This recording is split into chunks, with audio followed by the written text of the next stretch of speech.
ecotourism and conservation. We're really excited to have you with us. For those who are joining the live stream, for those who are looking at the session later as recorded YouTube, thank you for coming and joining with us. I'm really excited to introduce to you a panel that has got a ton of experience in conservation and ecotourism. Leading us will be Prof Amran Hamzah, who is currently on project site. And we were really excited when Prof Amran suggested that we do a session on planning, right? It's really interesting because we don't often get to see this behind the scenes look. And so thank you, Prof Amran, it was your idea. So can I just ask you a quick question before we get started? Who is this talk useful for? Who do you think that would make the most out of listening to, understanding? You talk about the interface between conservation and ecotourism, but who are the other stakeholders that could use this information? Hi, for me, I think okay. I hope this can appeal to everyone, from policymakers to local community leaders and NGOs who are involved in developing ecotourism, especially ecotourism in synergy with conservation. Students too. I think there are many students who could learn from this forum. Okay. Thank you. Great. Well, just a quick one. We will introduce other panelists more, but first, let me welcome Datuk Haji Idrus Yaya from Motek Pahang. Thank you and welcome, Datuk Idrus. We have co-moderating the session is Dr. Jayaraj. And also, I'd like to welcome from Marapo, Laili Basir. And finally, our good friend, Jaime Kamarudin from Earth Lodge Ulu Muda, who is also president of the Malaysian Cave and Karst Society. Okay, so we're going to go straight to Prof Amran this morning. Prof Amran, of course, is a professor of tourism planning and also an active consultant on a lot of tourism projects, including the development of the National Ecotourism Plan and the National Tourism Plan for Malaysia. Okay, so we'll join you again with questions, Prof Amran, so the floor is yours. Okay. Thank you, Justin. Assalamualaikum and very good morning to all of you. Some of you might have been with us during the first session a few weeks ago, and some of you are new, so I welcome everyone and I thank the organizers, SCB and Habitat Foundation. I think it's a great program to develop, to kickstart some conversations on this very, very important topic.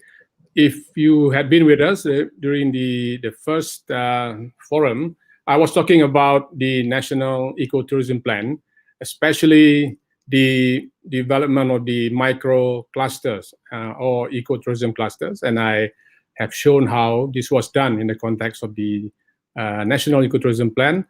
I want to follow through with, again, focusing on how we developed ecotourism in synergy with conservation. I will be using a live, so-called live project that we are developing in the Jerai Geopark.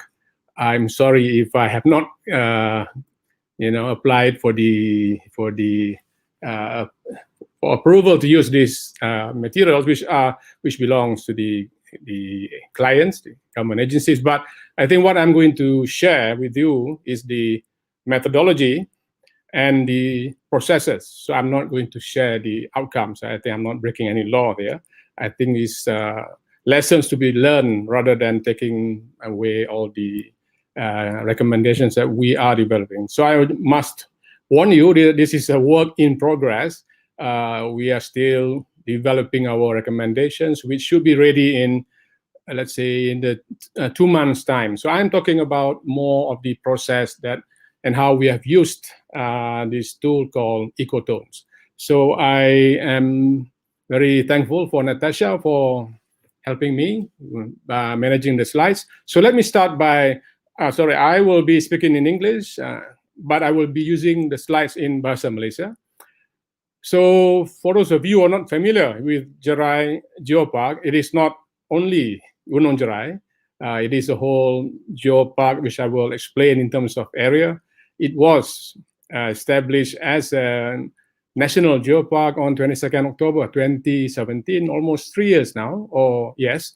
And it is the third in a series of geoparks that Malaysia has recognized. We have Langkawi Geopark, which is already a global geopark, and then we have the Lembah Kinta Geopark. So Jerai Geopark was third in the list, and look at this beautiful panoramic view of the Gunung Jerai in the background, and the paddy plantations belonging to Mada. And we then, as a team of consultants, decided that this would be the perfect opportunity for us to apply the micro cluster approach in developing the Jerai Geopark tourism clusters and its many potential micro clusters, and also this technique called ecotone, which is not a new technique. It has been used for a long time, especially in conservation. For those whose background is in biology, ecology, I think you are more than familiar. And I know that I will not do justice to this very complex technique, but I'm using it more in the context of how do you make it practical. So I'm not going to go into the the details of developing ecotones, but really using it for this purpose. So the Jerai Geopark, it is almost 49,000 hectares in size, and there are two distinct local authorities, PBT. One is the Majelis Perbandaran Sungai Petani, which is in the bottom south of this area, and the north of it, the smaller in size, is the Majelis Daerah Yan. Okay, next please, Natasha. So that is Jerai Geopark. So it's not confined only to Gunung Jerai. What is very interesting about this area, it is, as I said earlier, there are two separate local authorities. The GDP for Kuala Muda is the highest in the state. So it's the richest district in the whole of Kedah. And in the north, which is Yan is the 8th out of the 12 districts in Kedah. So you can see that there is disparity in terms of their income, in terms of their source of livelihood. So, and also more than 50% of the area are either under the paddy plantations, Mada, which is our rice bowl, this is for food security, and we are not allowed to develop it for urban users. And also there are a lot of forest reserves. So it's very difficult for us to identify and and drive development using urban industrial development and so on for this area. Having said that, it is surrounded by Sungai Petani is just next door, Kulim is just down south, and of course the Alostar is just north. But more importantly, Penang is only maybe 45 minutes away, 1 hour, and because that, given that we cannot develop the area for industrial development, commercial development, although NCIA did propose oil and gas in Yan, so we have to really work on the value adds. How do you add value? How do you create value? And this can be done through either geotourism, rural tourism, ecotourism, and all these the many variants of alternative tourism. Another thing I would like to share is that it is an area or a potential destination that is sandwiched between two major island destinations or tourism, which is Pulau Langkawi to the north and Pulau Pinang to the south. So strategically, the area is very well located in terms of the potential for tourism. Next, please, Natasha. Let me quickly give a bit of background. What is geopark? This is the definition given by UKM.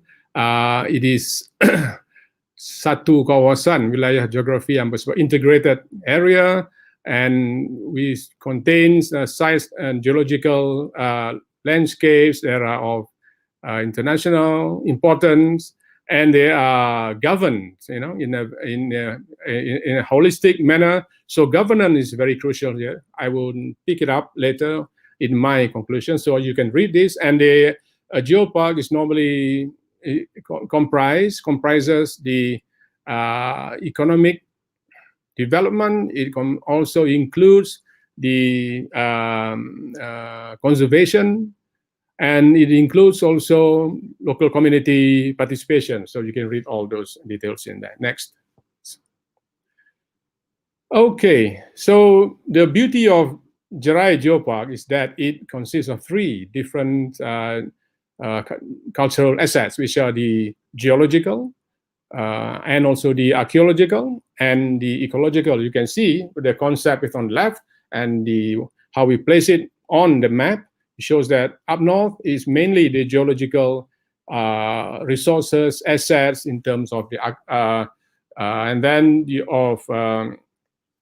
what you call this, paddy plantations and so on, and the coastal landscape. And then in the middle is the archaeological.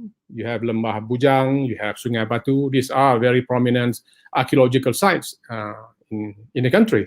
And ecological, it is where you have Gunung Jerai and its surrounding. So that is the beauty of Jerai Geopark. And if we compare it, next please, with the other, either national geoparks or even global geoparks, and you can look at the tick where geological, ecological, archaeological, and you can see that Langkawi only has 2, Kinta has 1, even Ciletuh Indonesia has got only 2, Jeju 2, but our own Jerai Geopark has all 3. So that shows how significant Jerai Geopark is in terms of conservation. Next, please.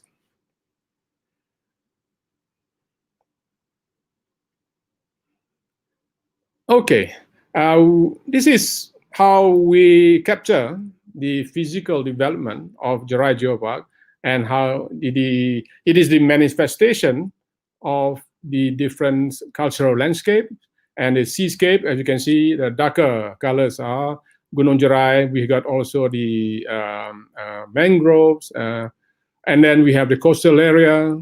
And this is the beauty of, again, I said, Jerai Geopark. It combines all these different cultural landscape and seascape and ecosystems. Next, please. You even have small islands, Pulau Baki, they call it. And this is quickly, I want to show you the majesty of Gunung Jerai. Next, please. And from the view from the top of Gunung Jerai, you can see all the paddy plantations and the coastal area and the Pulau Baki, all the small remnants of the islands. Next, please. Yeah, it's a bit okay. This is a cultural landscape that was formed because of human interventions, and mainly they are curated in the form of sawah paddy plantations. Next. Okay, we have mangroves, yeah, wetlands, and Sungai Merbok runs through this. Next. And of course, we have this Lembah Bujang archaeological museum, and now they are developing Sungai Batu also as an archaeological icon, with a gallery soon to be developed to showcase the archaeological wonders of Sungai Batu. Next, please. And we have the coastal area where they still practice traditional artisanal fishing. And this is Pantai Merdeka to Tikam, to Tanjung Dawai. Next. And of course, the economic base is mainly paddy, supported by other forms of plantation. So these are, if I can summarize, what are the assets of Jerai Geopark? So we have Gunung Jerai, the highest mountain in Kedah. And you have that Lembah Bujang, and you can see this is supposed to be the old civilization, or Kedah Tua. It's a very long history. There are claims that this is even older than the other sites in Malaysia or the region, older than Lenggong Valley, older than Borobudur. So there have been claims, there have been conferences to verify this. And Sungai Batu is the part of the complex. This is the first civilization in Southeast Asia. And you have Sungai Merbok, that beautiful river that flows through the wetlands. So these are the 4, I would say, the iconic attractions, if you want to put into from a tourism perspective, of Jerai Geopark. Next, please. So when we started this project 6 months ago, we didn't have much time. So we didn't have much time to do the primary survey. So we have to really come up with the recommendations within 6 months. And we are, of course, the MCO then delayed the work. But I just want to share quickly what we have done. So we identified 35 archaeological sites or the geoheritage. There are 24 geological sites, and then 3 for geoarchaeology, 7 historical sites, including Makam Sultan, and 1 tapak biology. So we, the consultant doing this, has come out with the audit and which ones are ready, which ones needs more protection, which ones need more interventions. Next, okay. So, and then another consultant who is doing the biodiversity and environment section. So he has come out with an analysis that shows that within the area, study area, there are 4 distinct ecosystems. One is the marine ecosystems. Second is the wetlands, Tampaya Laut, and then hutan darat, which is the Gunung Jerai. And we have Petempatan settlements. They also are considered as a part of a geotone. Ecotone. So Petempatan is man-made, but they are also considered as part of ecotone. So these are the 4 distinct the ecosystems, and we are using this to develop further our analysis. Next, please. And this is ecotone. You can read in Malay, but basically, if I were to say in English, an ecotone is a transitional area between biological communities or ecosystems. So you have the mangroves, you have the mudflats, and you have the coastal areas. And between those, we have got these transition zones. And usually these transition zones are called edge or edges, and the edge. And when you have edges, this is where there will be the potential for a much richer biodiversity to occur, because then you have the combination of different ecosystems, and this is where the ecotone becomes so important in terms of biodiversity protection. So we are using this, and we have mapped all this just based on the secondary data. We don't have time nor the resources to be doing our, for instance, an expedition to go to this area. Next, please. So next. So if you look at quickly, I'm going to rush through what are the ecotones in the marine ecosystems. You can see that these are corals, and so on. You can see the details. Next. Okay, this is the hutan paya laut. As you can see here, the mangroves. What is interesting is that within this area we have 39 species out of the 52 species that could be found in Malaysia. So in one particular area, locality, which is in the Hutan Simpang Merbok, you can find 39 out of 52. So there are no endemic species, but because of this is the strength of it is that 39 can be found here, and including some of the 6 of those in the IUCN mangrove red list. Okay, so next. Under the Hutan Simpang Gunung Jerai, there is a very high, again, biodiversity of flora and fauna, 31 species of mammals, 141 species of birds, 37 fishes and amphibians, and the rest. So you can see that, again, there are many levels in terms of the different levels of forest. So we could not go into that in this overall project, but if we were to spend more time, then you can see that there will be more distinct peculiarities, even ecotones, ecological tones or ecotones, even in this forest, mountain complex. Next. And finally, we have still got these Gunung Jerai. These are some of the ecosystems that you can find. We have 11 threatened species under the IUCN red list, so you can see what they are. Next. And finally, we have this ecosystem Petempatan. where you have got the traditional fishing villages, you have the sawapadi, and these all contribute towards the cultural landscape that we need to protect, and also for sustainable livelihoods. But also we can build on this to develop very distinct experiential tourism experience. Next, please. So another layer of our analysis consists of the tourism and audit of the tourism resources. There are 90. We discovered 90 tourism attractions in this area, and they are of different components. 18 geotourism, another 18 ecotourism. There's also agro tourism. You have food tourism and gastronomy, and also the cultural tourism. So what we did was using metrics that we developed when we did our auditing for a lot of Ministry of Tourism's work. We have then next tried to analyze what are the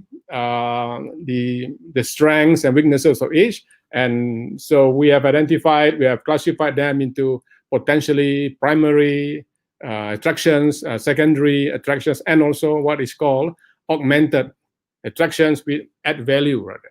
And we then try to interface the archaeological heritage here, and they have identified 7 geotrails based on their geological assets, and we then conducted audits of what would be their quality from the perspective of tourism. So we combined those, and then we identified what needs to be done to complement, to enhance the quality of the experience. So this is how we work between sectors. So it's not working in silo. Next, please.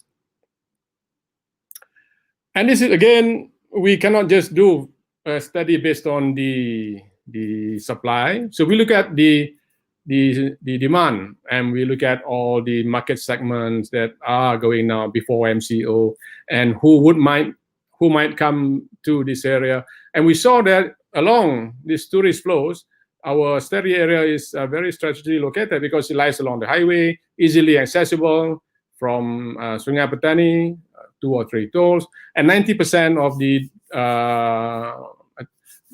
tourists were before MCO, the domestic tourists, and mainly day trippers. But we also discovered that Penang is also a tourist-generating region. They is so near to the study area that a lot of tour operators, a lot of free independent travelers have been going to the study area.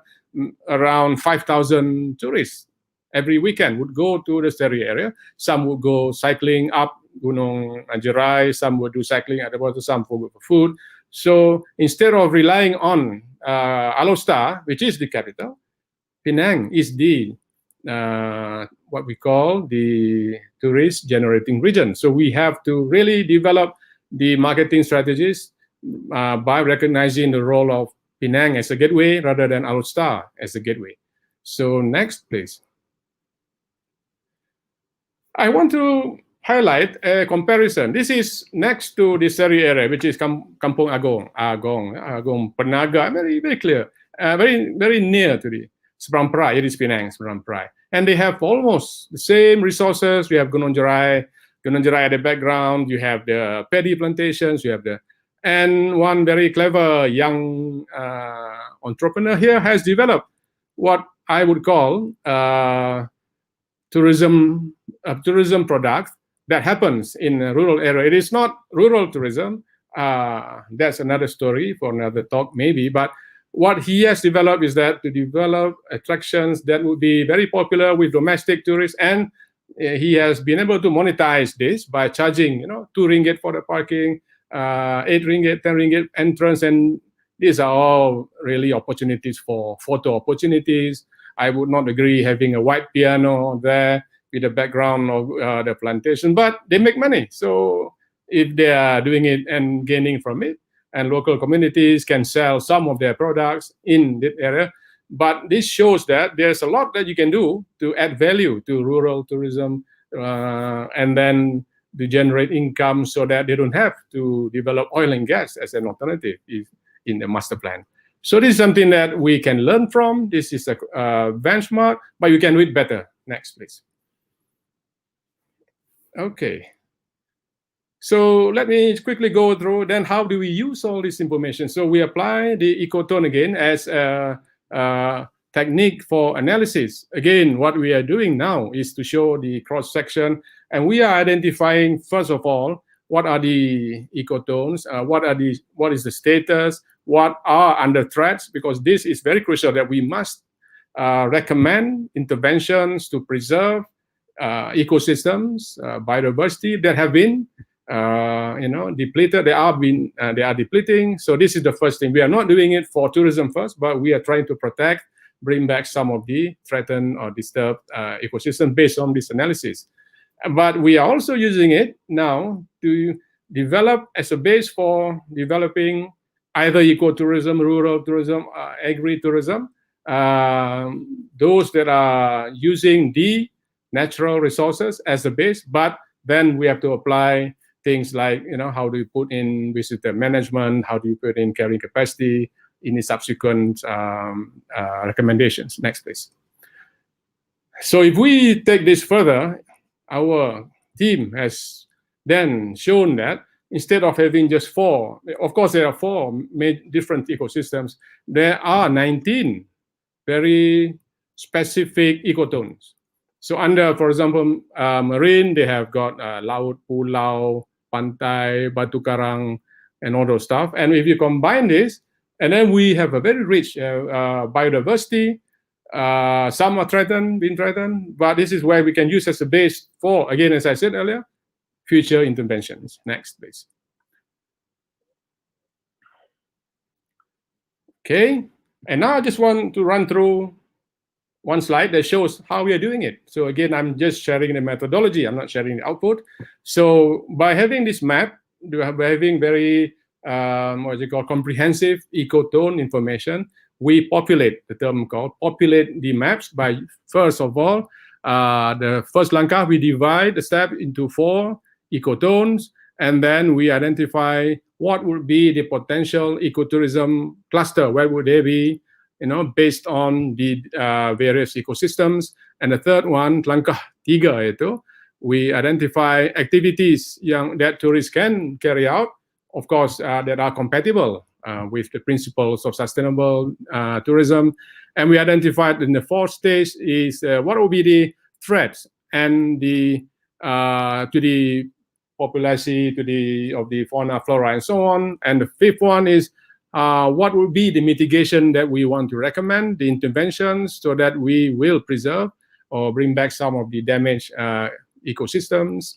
And finally, we then will develop our tourism, either it is geotourism or agri-ecotourism, that will be compatible, again, with what we are trying to do in terms of conservation within the Jerai Geopark. So we are doing this. The result won't come out maybe until end of October next. And if I'm allowed to share it when we have done all the presentations, then you would have the opportunity to see. So I just want to show how we develop now our ideas. We are going there next week to work on the ground again. So we have the Ecotone 1, the marine ecosystem. So we have already identified where they are, what they are. So we had identified what are the fauna, flora, what are the ecotourism attractions, potential activities, and the threats and what to do. So in here, we already have a strong database and also what we can do. So what we're going to do now is going to detail out the plans into a spatial plan. So first is ecosystem marine. Next one, I won't go through quickly. Next, please, Natasha, you just go through. This is for the hutan darat. Again, we have done the same for Gunung Jerai.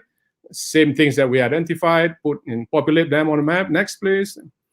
And yeah, the Sungai Merbok, similarly, along this, we have the riverine. We can also do riverine tourism based on these resources. Next, the 4th one is, okay, this is where there are a lot. You can see that we have populated them with a lot of information because there's so much, because this is the cultural landscape, the biocultural products that we can sell for tourism, and they are all scattered all over the place. When they are very compact now, it's easy to develop micro clusters based on this. Next one. So finally, what we are doing now, starting from next week, we are going to detail out the corridors, the micro corridors that I showed in my first presentation. We have what is called the Corridor Pelancongan Warisan dan Geopark, number 1. So we developed that, again, focusing on synergy between conservation and tourism. Second one is the Corridor Eco Pelancongan dan Konservasi. The third one, Corridor Pelancongan Marine. Fourth is Cluster Micro Gunung Jerai. Next. And then we have the bicycle train, cycling trails. We develop the cycling routes that can showcase, and we can use the edges of the ecotones to really show. On your right is one ecosystem, on the left is another ecosystem that will really create outstanding aesthetics, panoramic views, and along the roads, the cyclists or tourists can stop by to savor local gastronomy. There are a lot of local food. They are very appealing, and Nira, you can have. There are already been developed restaurants in Nipah areas. So, and then we also have 6 Pusat Pendidikan Eco Warisan. That is where we want to showcase geotourism and the Sungai Batu geosites. And 7 is focusing on the coastal area, which is Tikam Batu, Tanjung Dawai. We want to, again, add value to the traditional fishing villages. Finally is the service town of Sungai Petani. So this is very crude. We have developed this through engagements with the local communities. We are doing that again next week, engagement. And I think once we have gone to the site and with the engagement, we will detail them out. And that will be in the form of very, very comprehensive clusters that you can use as a guide for development, and the private sector can also use to develop packages to put a pricing, and you can monetize this, and income from this can be plowed back into conservation. Finally, I just want to conclude, next please, by saying that, okay, we have shown how from this case study that we can use the micro cluster in practice. Then we can develop. I'm very confident that post COVID-19, the kind of tourism landscape will be those seeking spacious areas, natural areas, and we have that, and Penang is just next door as a gateway. Ecotone is used in a very practical manner rather than as a purely scientific manner, has been very helpful. And for us to make decisions, this is a tool. It is not the decision. This is not the answers. But finally, I just want to stress that despite all this, if we cannot come out with a very strong governance system for Jerai Geopark, and then we cannot put in place all these things, where governance is very, very complex because it requires federal, state, and local communities to be involved. This is something that has to be tackled, and with a very strong governance, we can easily deliver visitor management, raising the standards, and so on. So thank you very much for your attention.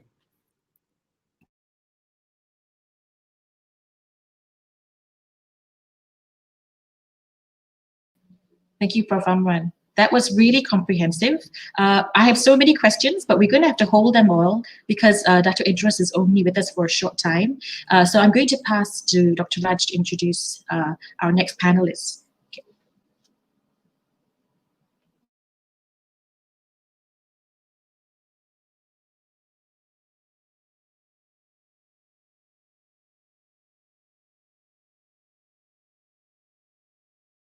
Raj, you're still muted. Could you please turn on your mic? Oh, sorry. Oh, okay. Selamat salam sejahtera kepada semua yang hadir pada hari ini. Saya ingin memperkenalkan Dato' Haji Idris Yahya yang merupakan pengarah Motek Pahang, negeri Pahang. Beliau amat mempunyai banyak pengalaman dalam sektor industri pelancongan. Kita buka laluan untuk Dato' untuk menceritakan pengalaman Dato' dalam industri pelancongan negeri Pahang. Silakan Dato'. Okay, bismillahirrahmanirrahim. Assalamualaikum warahmatullahi wabarakatuh dan selamat pagi. Pagi lagi ya. Okey, terima kasih kepada The Habitat dan juga semua jawatankuasa yang menganjurkan program ini dan menjemput saya untuk bersama berkongsi mengenai dengan pelaksanaan Plan Indo Eko Pelancongan Negara 2019 hingga 2025 mengenai dengan perjalanan ataupun aktiviti yang saya laksanakan. Jadi saya sekarang ni berada di Janda Baik, sedang mempromosikan buah tin ya, salah satu produk pelancongan yang berada di Janda Baik. Jadi ini adalah juga merupakan salah satu daripada produk agrotourism dan juga ecotourism yang sedang kita kembangkan di Janda Baik. Jadi hari ini saya ingin bercerita mengenai dengan bagaimana Negeri Pahang mengambil cabaran untuk melaksanakan pelaksanaan eko pelancongan di kluster yang telah dikenalpasti dalam Plan Induk Eko Pelancongan 2016-2025. Next.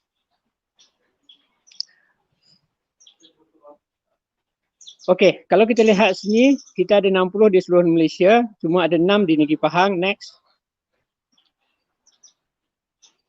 Okey, daripada Negeri Pahang tu kita kenal pasti ada juga yang melibatkan beberapa negeri ataupun cross stake mengenai dengan pemajuan ataupun untuk melaksanakan kluster pelancongan tersebut. Next. Okey, dalam cadangan yang pertama dalam Plan Induk Eko Pelancongan hanya ada 6 kluster yang telah dikenalpasti sebagai pilot project, iaitu di Perak, Sabah, Sarawak, Terengganu dan juga 2 di Sabah, 2 di Sarawak. Okey, next. Okey, ada 6 ya. Dan daripada 6 tersebut tidak termasuk Negeri Pahang. Jadi apabila saya melihat kepada Plan Eko Pelancongan Negara, saya melihat kepada kluster yang telah disenaraikan tersebut, walaupun tidak termasuk di dalam pilot project, saya menawarkan diri kepada pihak kementerian supaya mengambil peluang untuk melaksanakan eko pelancongan itu di peringkat Negeri Pahang sendiri.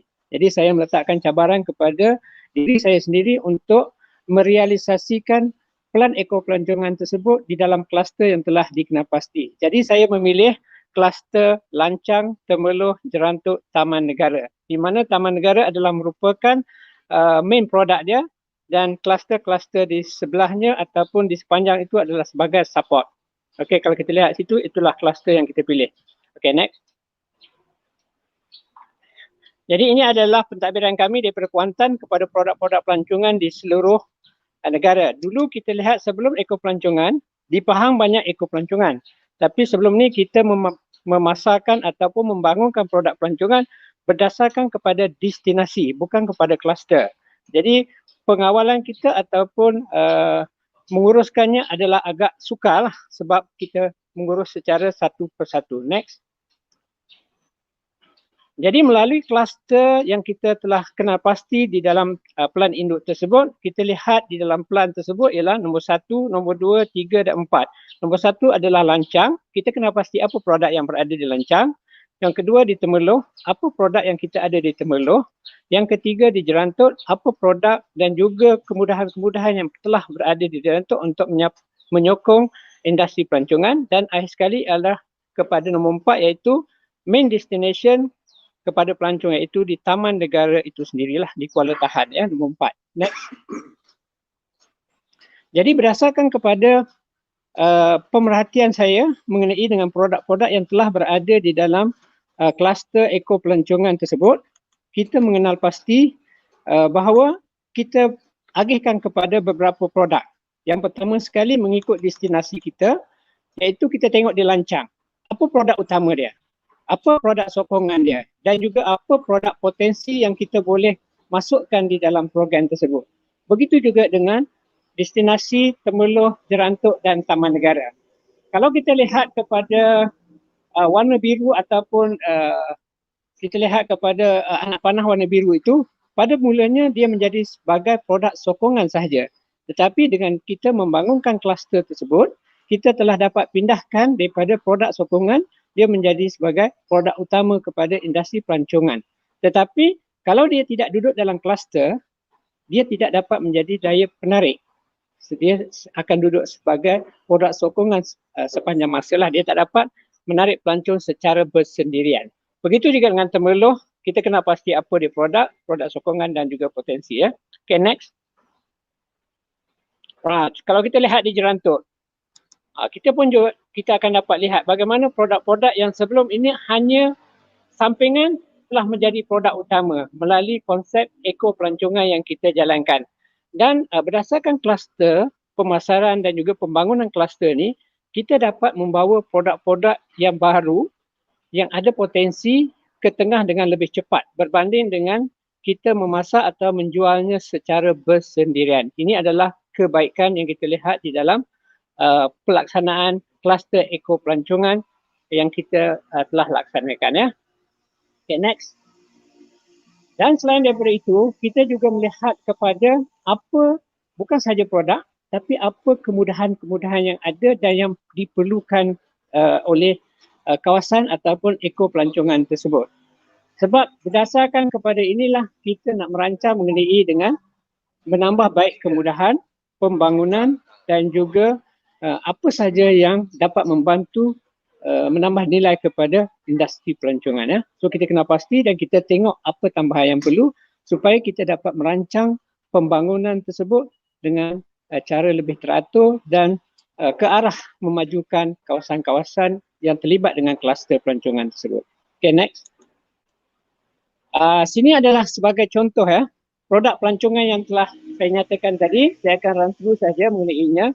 Yang pertama sekali produk di Kuala Gandah. Kita dah ada. Okay, next. Kita lihat sini. Kita ada gajah, kita ada deer land, kita ada orang asli punya kemudahan dan sebagainya. Okay, next.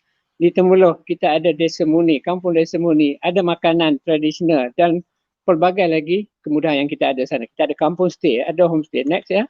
Okey, kita ada seladang, kita ada titik tengah semenanjung yang kita nyatakan tadi. Kita ada pusat, ada gunung senyum dan sebagainya ya. Next. Okey, selain daripada itu juga kita ada galeri ataupun yang berkaitan dengan kebudayaan dan juga aktiviti ekstrim. Jadi kita boleh masukkan di dalam laluan kluster yang telah kita kena pasti tadi untuk kita membangunkan produk tersebut. Okey, next. Okey, begitu juga dengan makanan yang berada di sekitar tu, kita boleh masukkan di dalam kluster tersebut untuk membantu penduduk dan juga komuniti setempat. So dan kemudahan-kemudahan ini adalah merupakan produk sampingan pada mulanya ya. Aktiviti di Pulau Tawar, Buiding dan sejarah dan sebagainya lah. Okay, next. Dan juga di Taman Negara kita melihat kita ada banyak aktiviti. Sebenarnya dalam kluster ni, Taman Negara, next ya.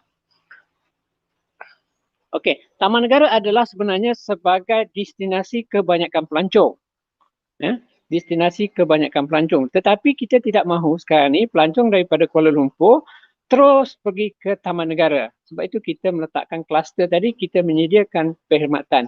Sebab itu kalau kita lihat selepas daripada COVID baru ni ataupun sekarang ni, setiap hujung minggu kita dapati bahawa ramai pelancong pergi ke Taman Negara.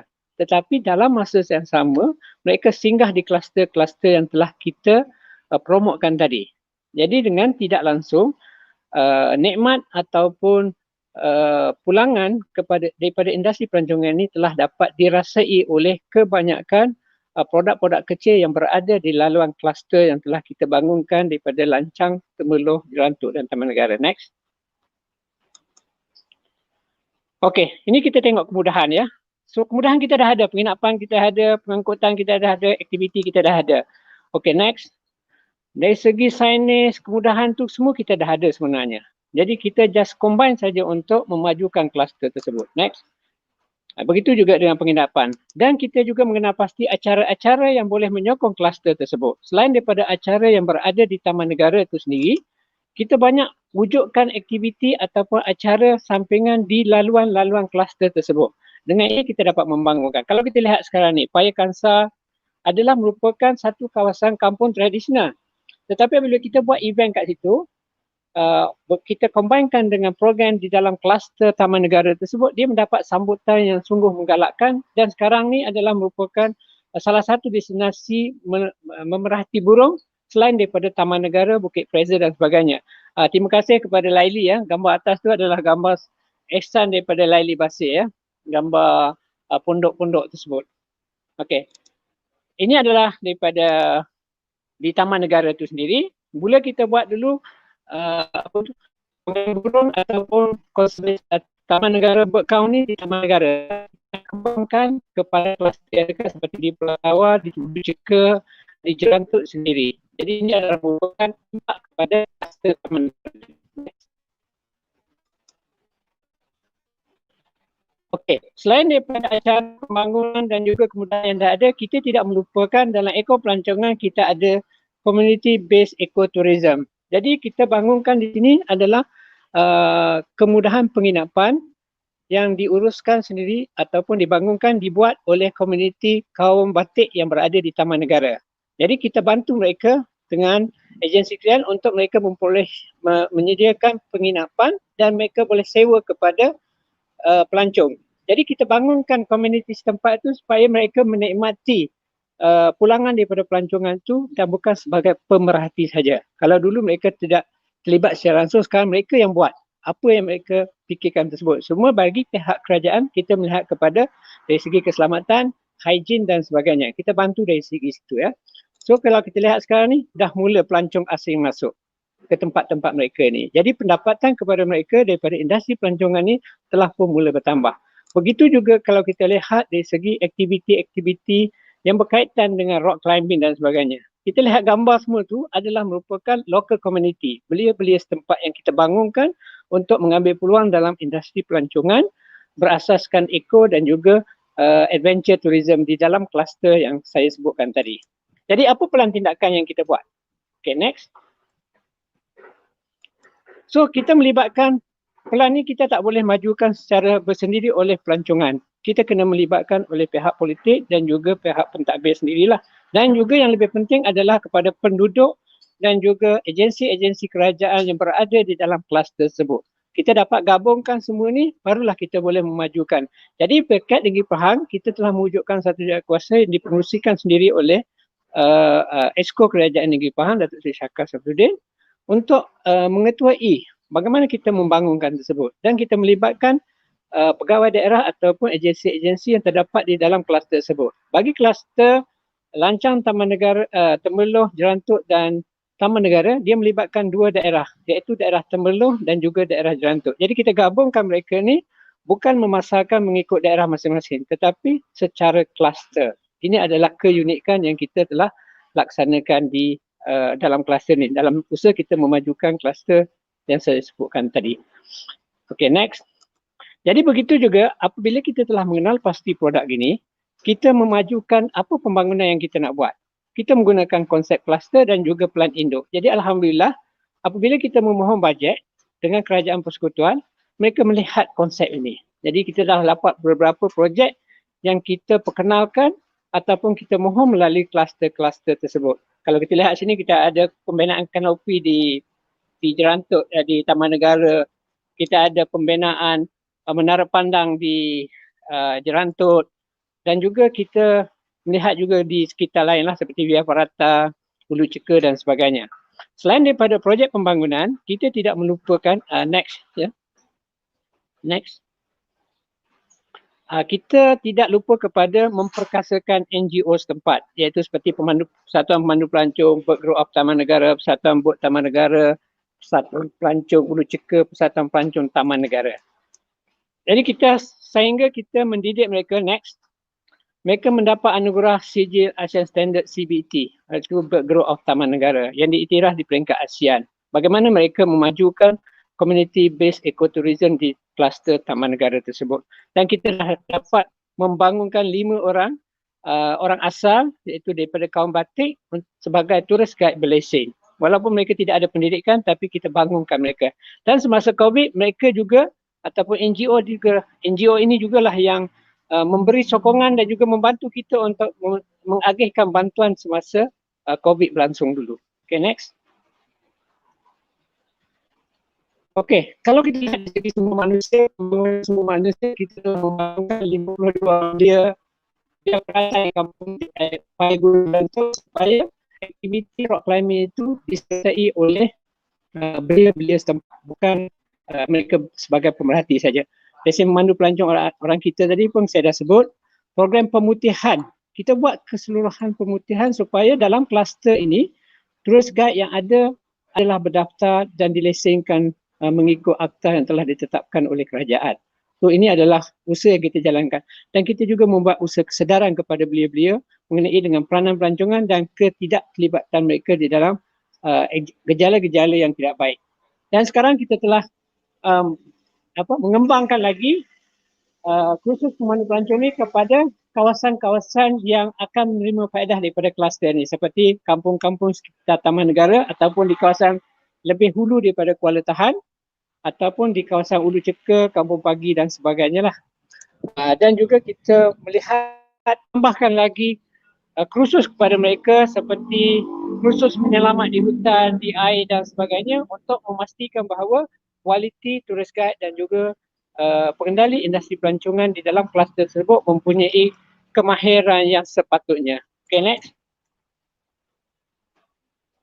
Okay, pelaksanaan cara juga kita laksanakan mengikut kluster ini. Seperti kita buat rock climbing, activity, fun ride, fun run, adventure race, world series, semua kita masukkan di dalam kluster ini supaya kita dapat memastikan bahawa ia akan berterusan. Malangnya bagi tahun 2020, kita telah menyerahkan banyak acara yang berkaitan dengan acara pelancongan di dalam kluster tersebut. Tapi disebabkan oleh COVID, kita terpaksa batalkan, kita kena terimalah. Okay, next. Jadi saya rasa itu saja yang saya nak sebutkan bagaimana kita melaksanakan ataupun menggunakan plan eko pelancongan ini sebagai satu perancangan kepada saya untuk melaksanakan dari segi pembangunan, dari segi penganjuran acara, dari segi memartabatkan NGO dan juga dari segi membina sumber manusia dalam industri pelancongan. Terima kasih. Terima kasihlah Dato'. Boleh dilihat pelancongan di negeri Pahang berkembang maju di bawah di bawah Dato'. So kami pun tertanya-tanya ni bagaimana tergeraknya memulakan kluster Pahang ni sebagai pilot project di bawah pelan tindakan ni NEP 2016-2025. Walaupun ia tidak termasuk dalam perancangan asal. So, boleh Datuk cerita? Okey. Yang pertama sekali apabila saya tidak melihat ada dalam 6 pilot project tersebut, saya meletakkan cabaran kepada saya. Saya meminta dengan HQ saya nak tengok bagaimana pelaksanaan yang kita mula-mula buat di Kinta, Taiping dan sebagainya. Jadi itu saya belajar dan saya tengok apa yang telah dilaksanakan di Taiping sampai ke Bukit Merah. Jadi saya cuba implementkan. Saya dah bersedia sebenarnya, tapi kita tak masuk. Jadi dari situlah saya meletakkan cabaran kepada saya. Bagaimana saya boleh melaksanakan program ni menggunakan apa yang dah ada.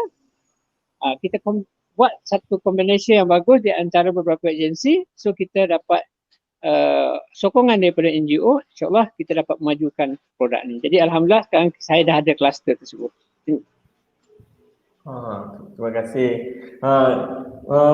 Jurus soalan tu apa cabaran sebenarnya perbezaan dengan memajukan NEP dengan pembangunan yang sedia ada dan impak kepada pembangunan pelancongan dan konservasi kawasan pelancongan di Pahang? Okey, yang pertama sekali cabaran kita, kita dah lama dalam pemasaran secara destinasi. Okey, cabaran destinasi ni kalau kita lihat kita memasarkan Pahang, kalau boleh kita orang nak datang ke Pahang saja, jangan datang Selangor. Begitu juga apabila kita buat kluster, kita ada 2 daerah. Kalau orang katakan pegawai di Jerantuk, dia nak pasar Jerantuk saja. Kalau boleh jangan pergi Temerloh. So bagaimana kita nak meletakkan mereka ni kepahaman bahawa pelancongan ni kita tidak ada sempadan. Kita kena complement each other. So kalau datang ke Jerantuk, singgahlah Temerloh makan ikan batin. So dari sini pelancong yang sama tapi dia berbelanja dan dua-dua destinasi kita dapat. Kalau kita buat billboard, janganlah kita buat billboard tu untuk kita saja. Kalau katakan pintu sempadan, Temerloh lain, pintu lain. Kalau boleh kita macam mana kita nak kombinasikan mereka ni. Jadi dengan penerangan yang jelas dan juga sokongan daripada NGO, cabaran ini kita dapat atasi dan dia memberi sokongan yang penuh kepada kita untuk melaksanakan. Jadi Alhamdulillah sekarang ni bukanlah berjaya sepenuhnya. Tapi terima kasih kepada Prof, dia menjadi pemangkin dan juga sebagai guide kepada saya lah macam mana nak melaksanakan. Dan juga terima kasih kepada Kerajaan Negeri Pahang kerana menerima konsep yang kita laksanakan tersebut. Terima kasih lah. Terima kasih ini Datuk Idrus kerana memberi penerangan mengenai planning dan pelaksanaan kluster pelancongan Pahang. Saya buka ruangan untuk Justin ni bertanya soalan kepada Prof Amran ni. Minta maaf ya, saya terpaksa tinggalkan sebentar, saya ada function sekejap. Jadi kalau tu nanti saya join balik ya. Okey, terima kasih. Terima kasih bro, terima kasih Datuk, terima kasih. Nanti Datuk ceritakan konsep ini. Datuk has this fantastic program where we're going to work from paradise. Unfortunately, we couldn't. But the Wi-Fi is not helping us with our ambitions. Okay, we've got a couple of questions to Prof Amran. So if you could pull him back on, Prof Amran. Okay, thank you. Datuk, is it mute? Yeah. Okay, so Prof Amran, essentially, it was really interesting to look at how you're using ecotones to start to texture a particular destination. Now we have answers to the question about Gunung Jerai and the perennial Malaysian question about what's there, or the famous response, nothing much. Right? You can see that there's so much more to do and see and experience. One of the major questions that we were curious about was when you were starting to consult with local communities and local stakeholders, how did you go about doing that? I think that was a question from Dr. Tapan. So could you probably explain a little bit about your consultation process? I mean, you are using a lot of secondary data, but in many cases, the consultation with local people in terms of helping them map their communities and their cultures has never really been done as part of typical planning. Right. Thank you. I think before I answer that, Justin, can I go back to responding to follow on to what Dato' Idrus has said? Quick one, and I pick up on this. Yeah, go ahead. Absolutely. Okay. I think I'm responsible for writing up the National Ecotourism Plan, even though it's more text baby now. And I'm sorry Dato' has left, so I must apologize to him because, when we decided to select the 3 pilot projects, we totally left out Pahang, and we thought that Taipei, Kolas Petang, the Kinabatangan, based on when our engagements that they were all ready to implement it, something happened along the way, and we were pleasantly surprised when Pahang took it up, and I see some of the questions post here in the comments saying that have they been implemented? So I think the answer is has been given by eloquently by Dato' Idrus, and they have done fantastic. I think we missed out on one very crucial point, is that political will. There was a very strong political will. We were invited as the consultants twice by the EXCO, Tourism EXCO, to really describe what does it entail to develop these clusters, and we were pleasantly surprised to be invited, so we were happy to go, and not only surprised to see that they were interested, but to see it being implemented. So again, sorry to Dato', and a big kudos, thank you for him for really showing that it can be done. If it can be done in Pahang, it can be done elsewhere in the whole country.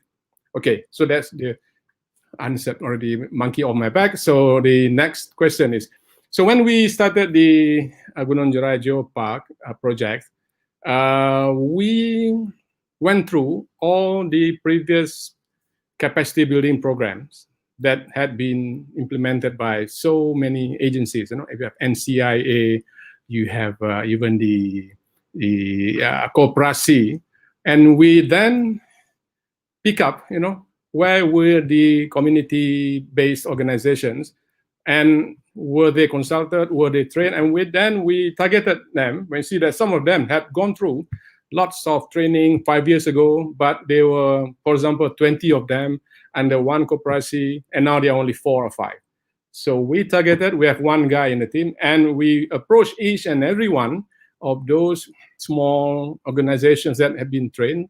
These are all CBOs, And then we also use the database given by USM from the past research. They were doing lots of things, oyster farming, and then now they are ready for showcasing to tourists. And then we engage them on site, all of them, and even the Kraptangan, the Seruling players. And on the 2nd of September, we are going to have a focus group discussion again with them, discussing our recommendations. So we want to get their feedback, whether they agree, whether they have suggestions how to improve it. So we have done a very comprehensive engagements with the local communities, and there are so many, but they are fragmented, and they are not given the support. So we don't want, the capacity building program to be a one-off, which is the case all the time, one-off, and then there is never a follow-up. So things done 5 years ago once now will become just, something that they wish could be continued. So then we identified how do we match it again with the many agencies that are supposed to be helping them. So how can you, enhance? How can you make it a more repetitive? So that's how we do it at the local level. Yeah.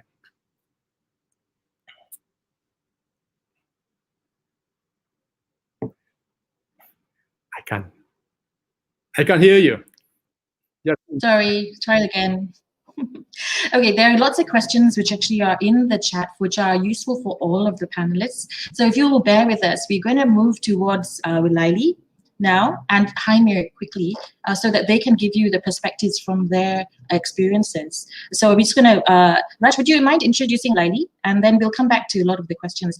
Now, a big question that people have in mind too, so keep this in stored away for an answer. One is, how do you get that whole political will, right? We're all for planning. Everyone loves to plan. If you plan or otherwise fail to plan or then plan to fail, all of that, we get that. But how do you make sure that becomes something that actually happens at the end? The second question, of course, quite a number of people have highlighted, how do you ensure that you preserve the beautiful values and natural resources that are enshrined now in the analysis. So there's a very, very strong concern on what's the governance, what sort of protection, and so on. Okay, but without wasting too much time, let's go to Laili. All right. Hi. Biar saya perkenalkan ni saudara ni Laili ni ya.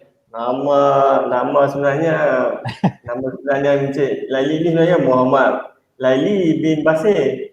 Tapi kita biasanya panggil Laili ya. So, itu branding. Branding betul. Saudara Laili adalah pengasas HALS, satu non-profit movement yang mempromosikan pelancongan berasaskan komuniti.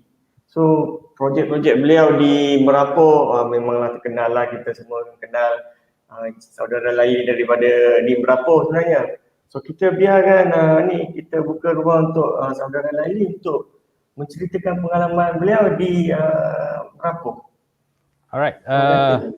Boleh share screen sekarang ke sekejap lagi? Boleh, sekarang boleh. Okay, sekejap I share screen. Okay, before I start, share screen. Rasanya belum naik kot, kena tunggu sekejap kot. Belum naik, okay, tak apa. So, rasanya saudara Laili bukan di Pahang sekarang ni? Oh, actually sekarang di Pahang, tapi bukan di Merapoh, actually di Jengka. Lebih kurang dalam 2 jam dari Merapoh lah. Actually suppose pergi ke Sarawak, tapi Sarawak sekarang red zone kan. So saya tidak dibenarkan ke Sarawak lah. Tapi alhamdulillah because of that saya ada diberi peluang bersama dengan Habitat, dengan Prof Amran, dengan Datuk Idrus dan Cik Hameh untuk berkongsi apa yang kita buat di Merapoh. Alright, Dr. Raj, kalau ada masa nanti sebelum kita habis saya akan share tentang, nampak ni? Boleh. Ini adalah gelang saudara Laili ceritakan.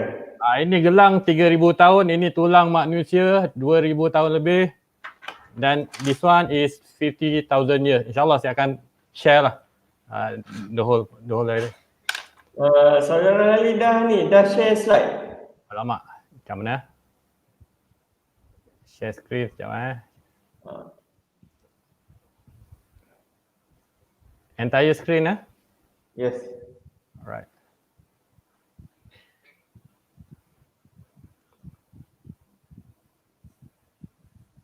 Dapat? Yes, sudah. Dapat Alright. Okay. Boleh start? Boleh. Alright. Okay, first of all, thank you very much to Habitat Foundation, Dr. Raj sebagai moderator, Prof Amran, Dato' Idrus. Boleh tolong minimize ni StreamYard ni dia. Okay. Sebab boleh nampak ni. Oh, boleh nampak. Okay. Okay, dan semua yang ada dalam saya punya sesi lah. So I try to get within 10 minutes untuk berkongsi apa yang kami dah dibuat di Merapoh lah. Tapi sebelum mula, saya ingin memperkenalkan Merapoh ni sebenarnya satu daerah bersempadan dengan Pahang dan Kelantan. Terletak di daerah Pahang, iaitu kawasan Dato' Idrus lah. Cuma all this while, Merapoh ni dipanggil dark zone ataupun kawasan hitam pasal komunis, pasal kawasan favorit kemalangan, tetapi dia juga adalah pintu masuk kedua untuk naik ke Gunung Tahan.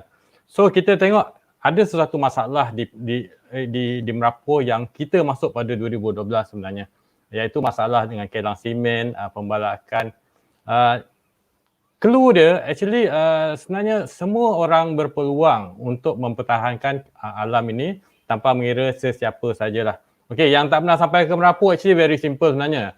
Okey, daripada KL you boleh naik kereta api direct. Daripada KL kereta api terus ke Merapoh. Dulu tak ada, tapi because bila kita mulakan eco pelancongan di Merapoh, thanks to tourism, dia arahkan KTM untuk berhenti purposely di Merapoh. Okey, dan kita ada bas banyak ke Kota Baru, ke Gua Musang. So actually transportation bukan masalah macam dululah.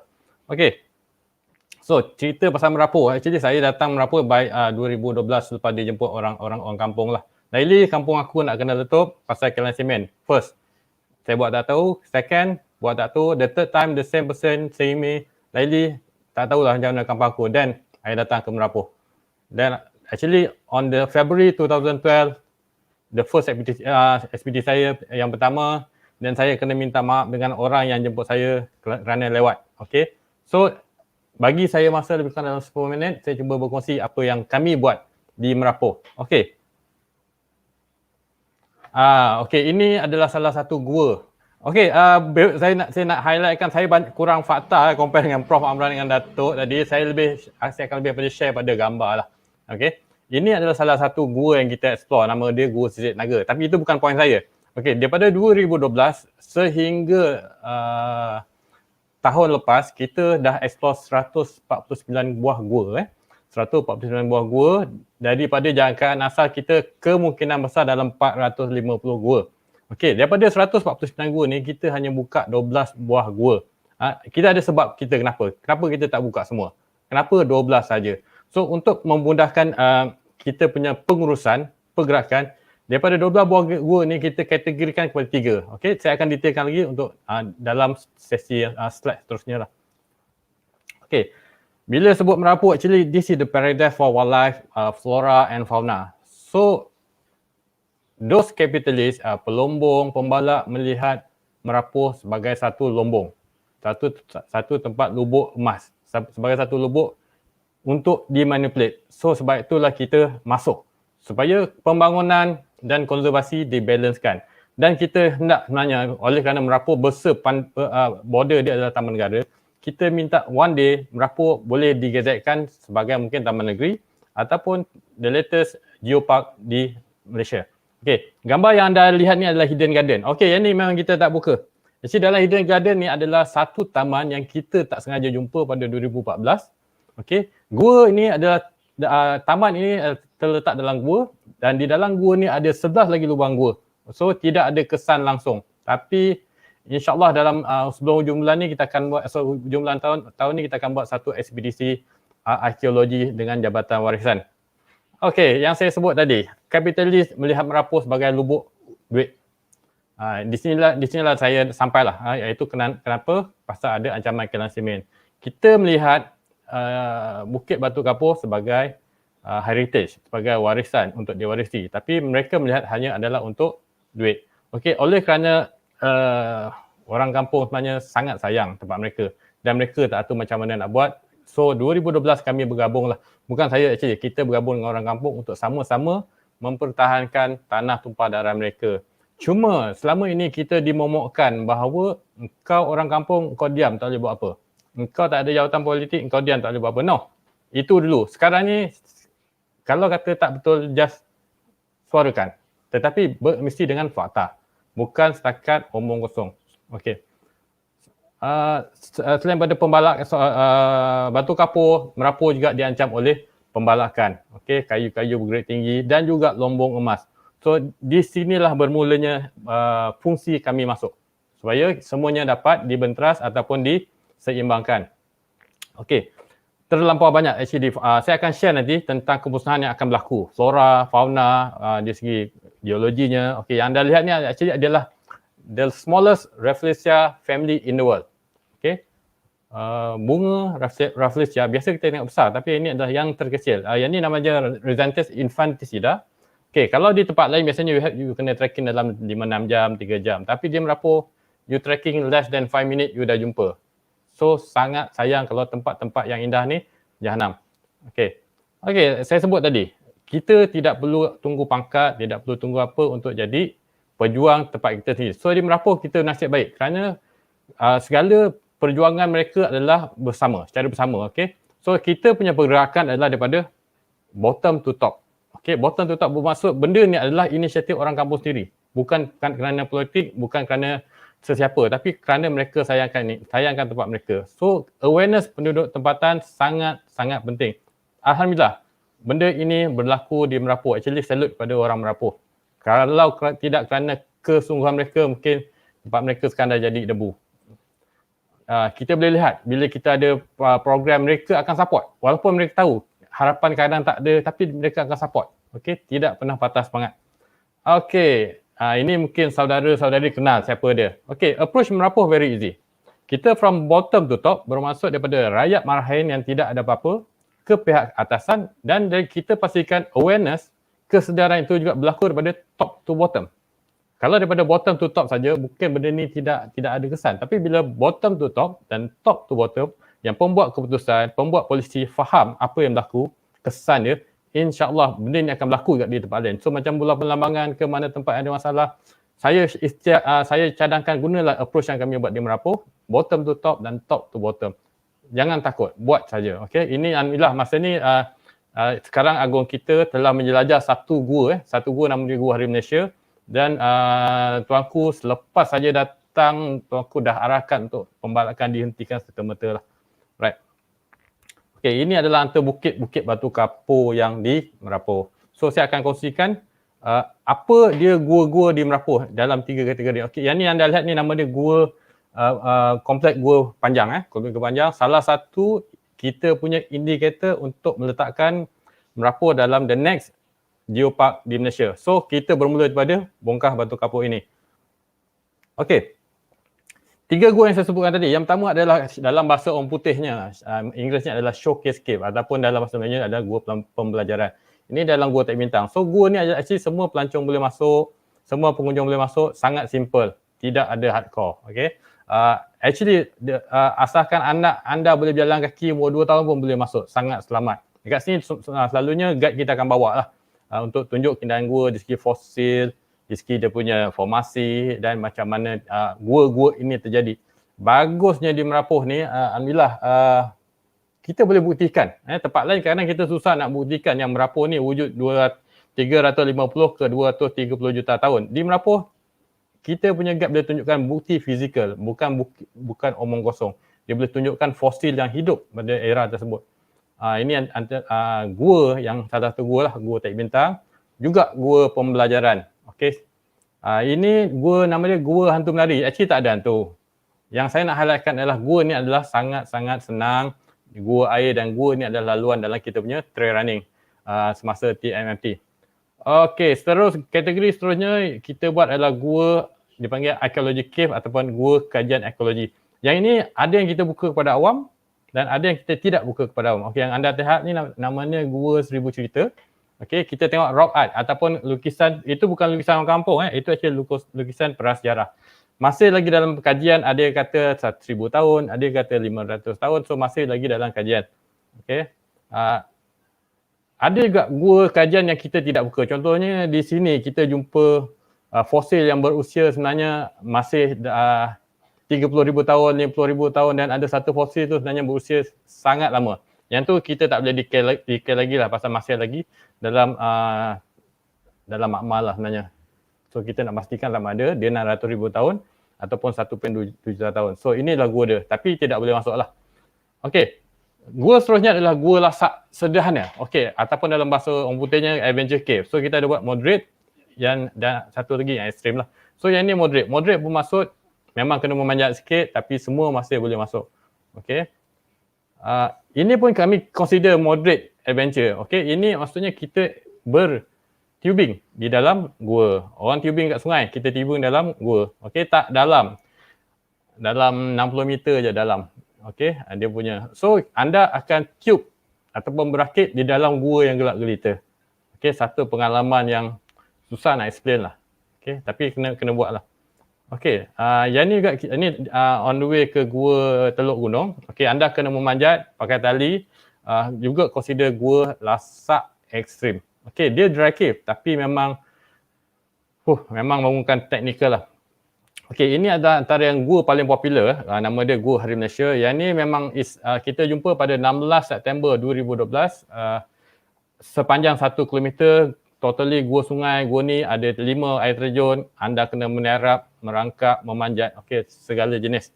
So ini ini antara waterfall yang anda kena panjat lah. Okey, no choice, memang kena panjat guna tali untuk 5 waterfall. Sorry, ada 2 waterfall pakai tali, yang lain memang kena climbing macam biasa. Okey, fakta penting. Okey, macam mana kita nak portray Merapoh ni supaya senang ataupun supaya di mata pihak pemerintah mereka melihat Merapoh ni something yang bagus atau memang sesuatu yang berlainan. So, kalau kita sebut gua, tempat lain ada gua. So, mereka tak ada alasan. Tapi kita, apa yang kita buat, kita bergabung dengan para saintis untuk mencari satu fakta supaya benda itu kita boleh buktikan yang benda itu hanya wujud di Merapoh. Dan kalau hancurnya gunung, gua, hutan di Merapoh, maksudnya benda tu dah tak wujud. Tak ada di dunia. So sebab itulah kita wujudkan scientific expedition. So antaranya yang ini adalah kita panggil synopsis atau rock gecko selamatkan Merapoh. Kita namakan rock gecko ni selamatkan Merapoh. Kenapa? Spesies ni hanya dijumpai di Merapoh, tidak lain di dunia. Yang ini adalah semasa ekspedisi kami dengan Profesor Dr Lee Grismy daripada La Sierra University USA lah. Ini 2013. Okey, yang kedua, di segi fauna, dari flora. Ada 2 orchid yang kita kena pasti dengan mendiang Peter O'Brien dan juga dengan frame. Ni dengan frame kita dah discover 2 orchid yang betul-betul hanya wujud di Merapoh. So kita namakan dia ada 2 spesies, Appendicula merapohensis dan Trichosperma merapohensis. So bermaksud kita dah ada satu daripada reptile, satu daripada flora. Dan kita juga telah membuktikan yang dulu Merapoh pernah wujudnya orangutan. So di sebelah kiri tu orangutan tu, gigi orangutan bersepah sebenarnya di Merapoh. Yang ni usianya dalam 50 ke 30,000 tahun.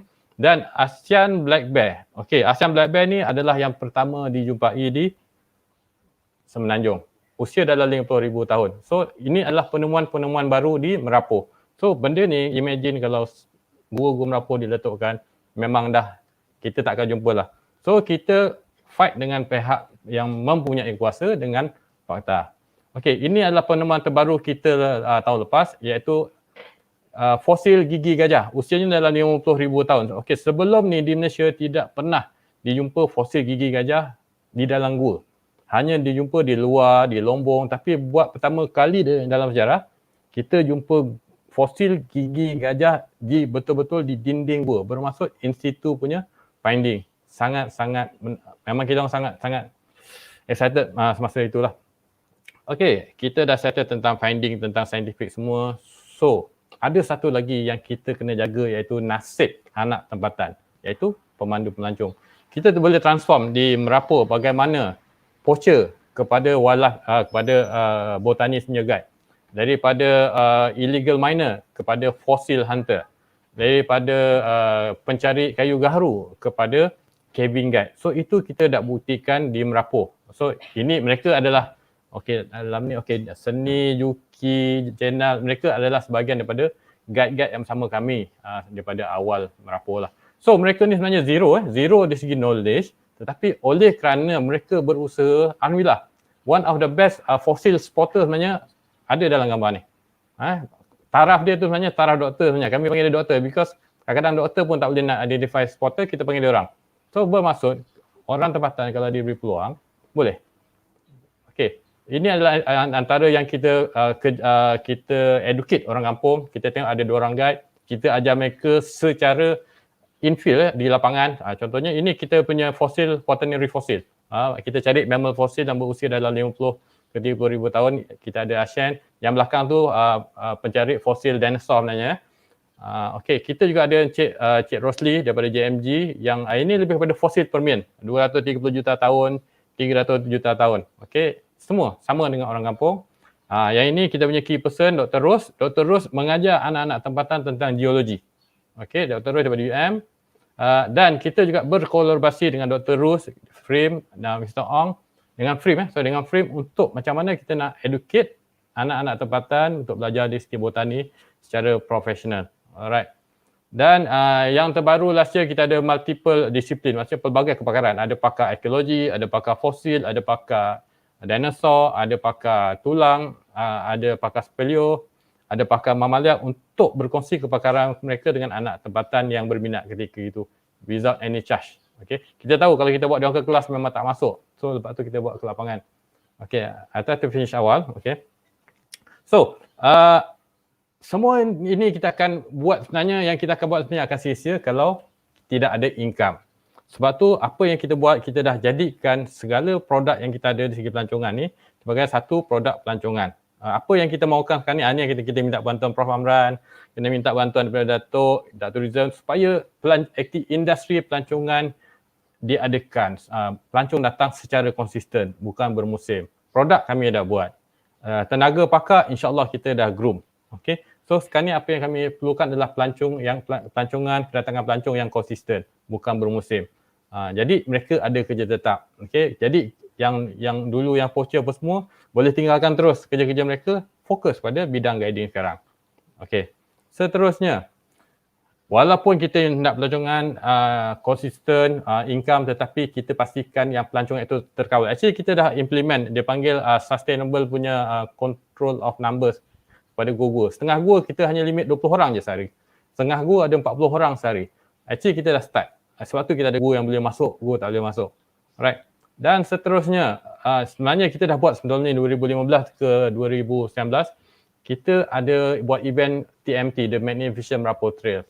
Pelancongan masa yang berimpak tinggi. Bermaksud satu event yang besar yang kita boleh tarik 30 buah negara untuk mempromosikan Merapu, dan benefit pada event ni satu kampung dapat. InsyaAllah kita dah bermula daripada 2015 hingga 2019, 5 tahun. So tahun ke-6 sepatutnya tahun ni, tapi tangguh tahun depan, kita handover kepada penduduk kampung 100%. Dan apa kalau sebenarnya dia orang tanya apa yang kau perlukan? Very straightforward. Saya perlukan duit, kewangan, dan saya perlukan kepakaran anda untuk berkongsi dengan anak-anak kampung. Okey. Last but not least, sebenarnya apa yang kami buat ni kita berasaskan pada 3 konsep S. Sustain bermaksud mempertahankan ecotourism, mempertahankan ekonomi orang kampung dan mempertahankan apa warisan yang kita ada. Sharing, berkongsi rezeki apa yang kami dapat dengan seramai yang boleh. Dan yang penting, yang last kali ada sedekah. Sedekah ni bukan maksud bagi duit saja, sedekah dari ilmu, siasra dan berbagai-bagai lagi. Okey, saya rasa saya ambil more than 10 minit. Terima kasih banyak. Okey. Back to you Dr. Raj. Thank you very much. Halo. Okey, hai. Nampak amat menariklah presentation saudara Lailing tadi. Saya ada satu soalan sebenarnya, sebab saya pun dah mula buat banyak penyelidikan bersama NGO di Merapu ni. Dia punya tupai tu popular tu. We have quite banyak juga ni finding tentang tupai terbang.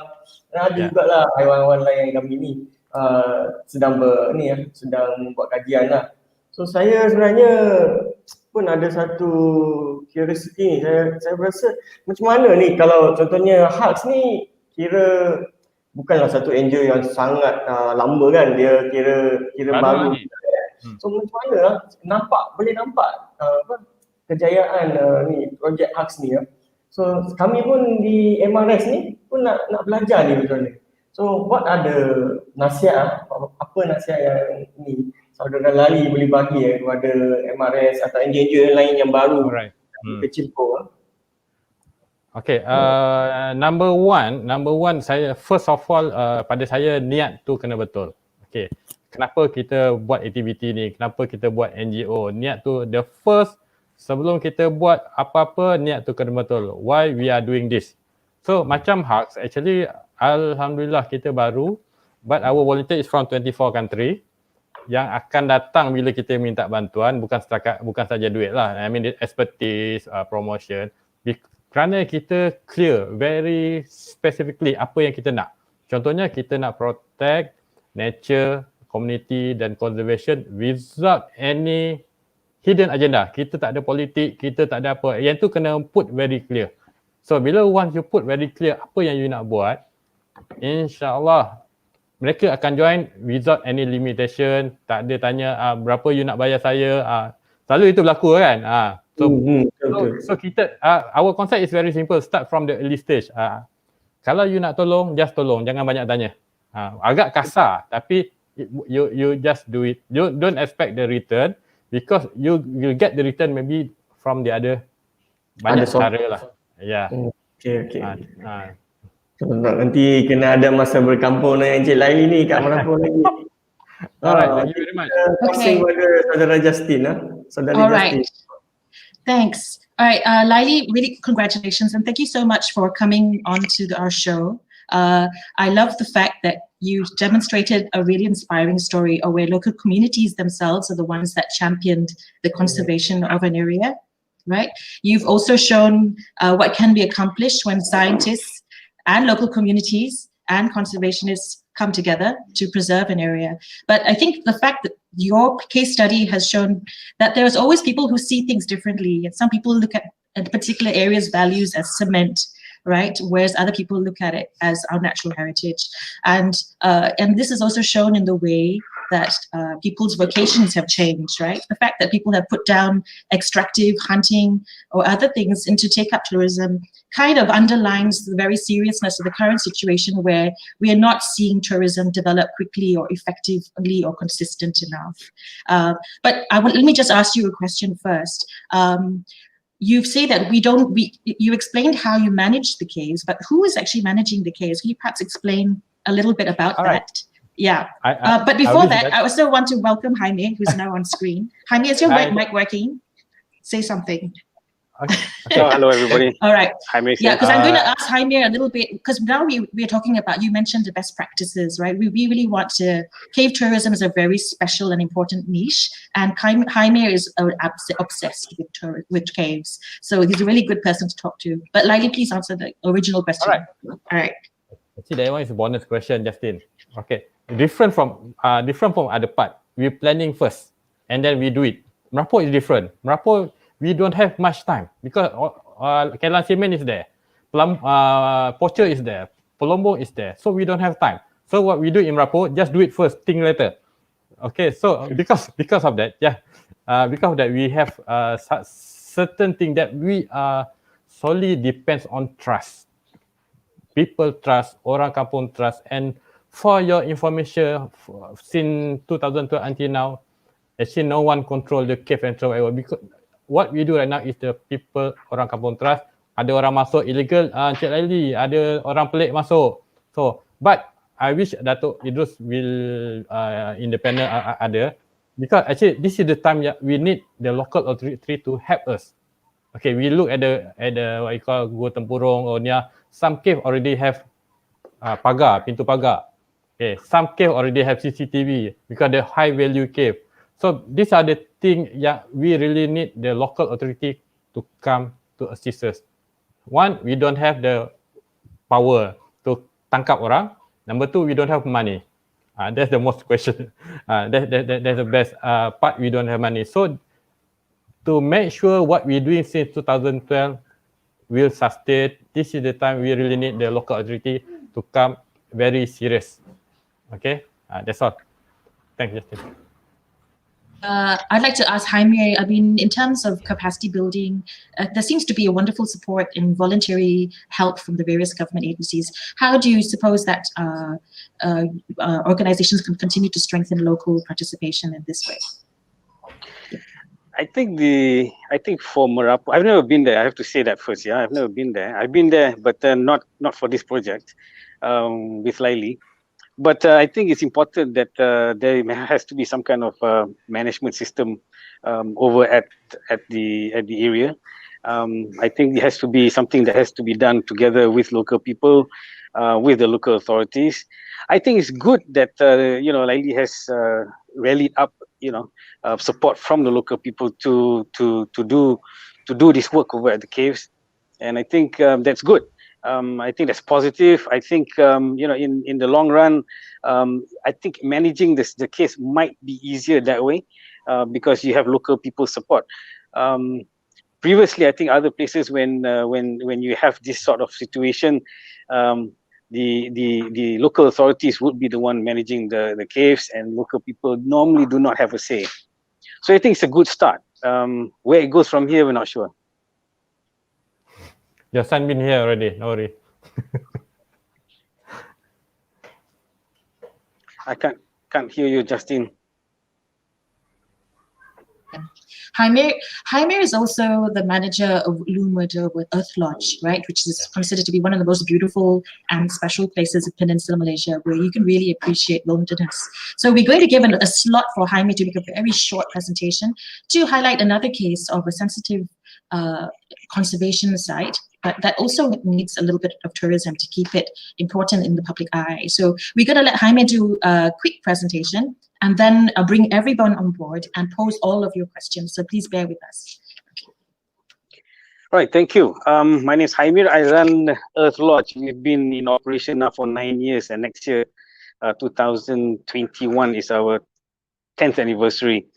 Basically, we run a very small lodge that can actually take in about 40 plus people, but we don't. The place is very, very important. That particular area where we are located is very, very important. So we do not want to have too many guests. And I think what we always tell people is that return on investment is not important, because I think the most important is the conservation of that area. So that's the most important. So we normally take 2 people and there will be nobody else. They like it that way. We also keep the numbers very small. We go up to maybe about a dozen. Since the slide is on, maybe I'll just show where we are. We are about northeast side of Kedah. We are bordering the Thai border. And that dark green area over there is the area that we are talking about. That's the Greater Ulumuda landscape, or Greater Ulumuda forest. It's got 3 lakes over there. So this forest has been identified as important because it's providing water to these 3 lakes. It's an important water catchment forest, and the water is used for irrigation to the large area out on the west side by the coast, along the coast, which is the Jelapang Padi of Malaysia, and it produces nearly 40% of paddy for Malaysia. So this forest is very important because of the irrigation, and it's also important because it supplies water for industrial and for consumer use, homes and industries. For 3 states, Kedah, Perlis, and Penang. Langkawi also gets water from this area through one of the irrigation canals. It's also an area important in biodiversity. So we've got a lot of large mammals, elephants all the way down to bats and small mammals. When we started, we had only 275 species of birds. Today, we have recorded over 327 species of birds. We've got all 10 species of hornbills that's been recorded in Malaysia, including the plain-pouched hornbill. So very, very important area for biodiversity. It's a very, very important area because it's also the last place where you find lowland forest, virgin lowland forest or primary lowland forest in Kedah. There's no more. Everything has been logged. So it's a very, very important area because of these reasons.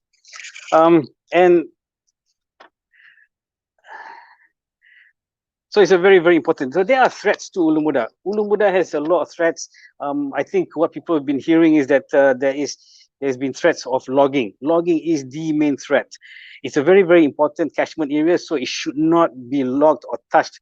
And the resources, the forest resources over there should be left alone and not exploited, because once it's exploited, then you lose the capacity of the area to provide water, okay, to the dams, and then eventually to the paddy fields and for drinking and industrial use out in the 3 states. So very, very important.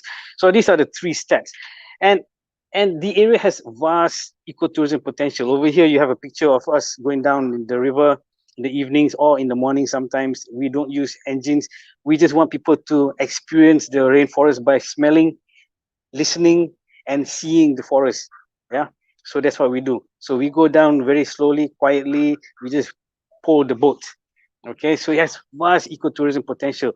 But unfortunately, the thing is, sometimes people in power, politicians, they tend to look at ecotourism as the savior for protection, but you can't do that. You know, I think ecotourism plays a very, very important role, yes, but it has to be part of a bigger picture. The place has to be properly protected, and you know, ecotourism has to be emphasized, yes, but it has to grow very, very organically. I think over the years, basically Ulu Muda is a very, very unknown place, and when Earth Lodge came along, we had to promote Ulu Muda to a market which does not know anything about Ulu Muda. So it's very, very difficult. But I think over the years, we've been around for 9 years now, hopefully up to 10 years and maybe even more. Hopefully we can still promote Ulu Muda, we can still bring in the numbers that we need. We're not talking about large numbers over here. We just want the numbers that we need to sustain us and to keep the place sustainable. That means there's no impact to environment, no impact to the wildlife around the area. So it's very, very important. Yes, ecotourism can bring benefits to local communities in the long term. Yes, definitely. We use local boats to ferry our guests from the jetty to our lodge. So they earn money over there. We hire them for guiding, we hire them for cooking, we hire them for taking care of the lodge. Everything that we buy, or in fact 90% of the stuff that we buy, sundries and detergents and whatever not, we buy from the local community so that we give them business. We buy very little from the outside, and whatever we buy from the outside, we try to get and buy stuff, see whether we can source it from a local source. Yeah. So like I said, I think we have to go very, very slowly in terms of ecotourism. We have to get the local people to be more involved. They are involved now, yes, but I think we have to get them more involved. We like to do some training for local people, trying to get them to do some of the guiding themselves. We have to turn away a lot of people who wants to come to Ulu Muda, or more specifically to the lodge, because we just cannot take the numbers. So we want to start training local people so that they can actually bring in the people. They make the money. We can help each other in promoting and in marketing. So that's what we want to try to do. And I think a good example is also like Kinabatangan. Kinabatangan has a lot of small lodges, and that's what I like to see over in Ulu Muda. And when I talk about Ulu Muda, it's the larger area, yeah. So we have also to differentiate. We have to make sure that when we promote Ulu Muda, we promote Ulu Muda to be different. That in that way, we do not try to compete with places like Taman Negara, Belum Temenggor, and Endau Rompin and Stong and other places. So we have to try to differentiate. So I think we have to be very, very clear who we want to market to, who our customers are. I think that's very, very important. I think Earth Lodge, over the years, we have decided that we want to market to eco-tourists, people who are interested in nature and doesn't mind a little bit of difficulty getting there. And even our facilities are comfortable, but it's not luxurious. And most people who comes, they know that. I think managing expectations is very, very important also. Let me see what I have in my notes over here. So like I said, small operators, very, very important. When I talk about small operators, local people, wherever we can, if they have the capacity, and then try to get Malaysians, Kedahans, from people from the north to actually be more involved in tourism around Ulu Muda. They are also, it's also important to try to zone different areas in Ulu Muda. I think Tasik Muda area should be zoned as a more ecotourism scientific research area. And Pedu maybe open up to a bit more like nature tourism where numbers are still controlled. I think interpretation has to be still good, but you know, it's a very, very accessible area. Pedu is very, very accessible because of the previous resorts that was located over there. Right now, there's nothing happening over at Pedu, so I think that would be a very good thing to do over there. And Ulu Bunda stays as an ecotourist and as a scientific research area. And Earth Lodge also, we promote research. I think we got Dr. Raj to come to Ulu Muda to do some work on small mammals, and I think he's planning to come back, I'm sure. There are other people that we are working on. We're working on bats over here. We're working on, you know, we're working with other NGOs to promote research in hornbills, which is currently happening. We are also researching on bats. We're also researching on other things. Yeah, we're also doing a lot of things on birds also. So I think it's important that we contribute to conservation. By having Earth Lodge over there, we contribute to conservation. We also contribute to local community. We also do as much as possible to promote the area. And I think this is all important things that we have to do for Ulu Muda. Thank you. Let's get everybody on screen. We're just going to have added, there were some questions which are posed to all the speakers. Thanks, Jaime. You have such a great bunch of sound bites. You have listed all of the things that we want to talk about next, which is zoning, marketing, positioning. But perhaps let's start with some of the questions from the viewers. There was a question from Professor Bunratana about two things. One is, how do we ensure the conservation is achieved? And some elements go to conservation. And the second one is about how to ensure that benefits accrue to local communities, not merely the businesses, but also the people living in the community generally. I'm going to go straight to Prof Amran, I think, first. Yeah. Don't forget to unmute. Okay. Justin, thank you. Thanks for the very wonderful presentations, Laili and Jaime. And I just want to pick up on what Laili just shown us. And in the National Ecotourism Plan, we recommended that Marapo should be a premier eco-adventure destination. And that I think the Malacca state, Pahang state government is trying again to work on that, trying to embrace the concept of tourism concessions, you know, how do we bring up the standards. One of the things that I would like to add just on Marapo is that, notwithstanding the wonderful job done by Laili in bringing up the capacity of locals, is that certification. I think most of the time when we carry out our surveys of the tourist demand segment, why Malaysian, Singaporean, Singaporean schools and Australian schools and international schools is a huge market for this kind of experience. But if we don't have safety certification in place, they would not be allowed to go. Japanese schools too. So there's a huge demand for such kind of experience, and they are willing to pay, you know, a premium for it. But if without that kind, so maybe the government needs to put in place, how do you then maybe co-sponsor some of the, you know, very expensive certification eco labels they are already in the market. So that's something. Okay, to answer the question, Justin, how do you ensure that sustainability, right, is also considered in all these plans?